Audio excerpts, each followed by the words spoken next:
Hướng dẫn lắp đặt quạt hướng trục gắn máy. Bước 1. Đo đạc và xác định vị trí đặt quạt. Bước 2. Dựa vào kích cỡ loại quạt đã được chọn, cắt lỗ trên phần mái của nhà xưởng.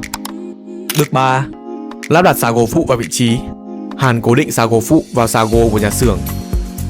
Bước 4. Lắp đặt khung đỡ quạt vào vị trí. Hàn cố định khung đỡ quạt. Khung đỡ quạt được căn chỉnh theo độ nghiêng của mái nhà xưởng, sao cho khi gắn lên thì quạt được đặt song song với mặt đất.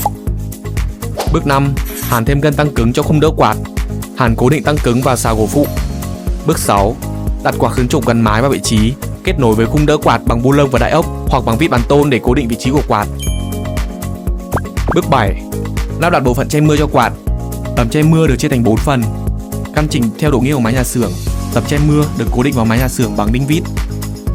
Bước 8. Hoàn thiện keo chống thấm vào đoạn nối giữa các tấm che mưa và quạt, mái nhà xưởng, đảm bảo chống dột nước. Cuối cùng, chạy thử và kiểm tra.